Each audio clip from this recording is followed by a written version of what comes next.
Did you know that beneath your feet, in the quiet dark of the forest floor, there's a secret network that connects trees for thousands of years?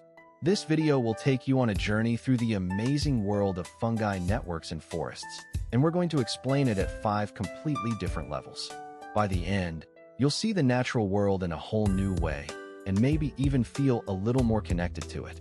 Imagine you're in a magical forest where trees whisper secrets to each other, but they don't use words. They use a special underground helper called fungi. These tiny helpers link the trees together like a big, invisible playground, and they help the trees share food and water. If one tree is in trouble, the others can send it extra help, just like friends sharing snacks at lunchtime. And if a bad bug shows up, the trees can send a warning through the network, like a secret message that helps everyone stay safe. This amazing network is called the Wood Wide Web, and it's been around for thousands of years. But nature has even more secrets to reveal. You've probably heard of the internet, but did you know there's a version of it in the forest? It's called the Wood Wide Web, and it's made of tiny fungi that help trees talk to each other. These fungi form a network that can stretch for over 20 acres, bigger than a football field. The trees use this network to share nutrients, warn each other of danger, and even help sick or struggling plants. It's like a secret club, and the trees are the members.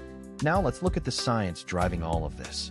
The fungi in the Wood Wide Web are called mycorrhizal fungi, and they form a symbiotic relationship with trees. These fungi help trees absorb water and nutrients from the soil, and in return, the trees give the fungi sugars from photosynthesis.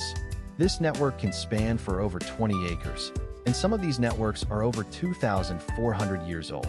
Research has shown that trees can send chemical signals through the network to warn each other of danger, like when a bug is coming. And in some cases, trees can even transfer nutrients to help weaker or younger trees survive. But knowing the science is just the beginning.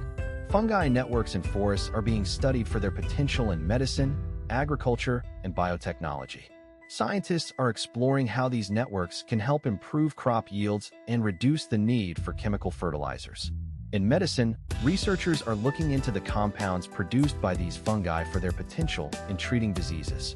And in environmental policy, understanding these networks is helping shape conservation efforts and forest management strategies. These networks are also economically significant, affecting agriculture, pharmaceuticals, and even tourism. And finally, the perspective that ties it all together. The discovery of the Wood Wide Web is a relatively recent one, and it's changed the way we understand forests. Scientists like Dr. Suzanne Samar have spent decades studying these networks and uncovering their secrets. Her research has shown that trees are not just individuals. They're part of a complex, interconnected community. This has led to a new understanding of how forests function and how they've evolved over time. And it's a reminder of the resilience and adaptability of life on Earth and the importance of protecting it. And scientists still can't explain why some of these networks glow in the dark. It's one of nature's greatest mysteries. From the tiniest fungi to the tallest trees, the Wood Wide Web is a reminder of the hidden connections that bind us all. Which level gave you a new way to see fungi networks in forests?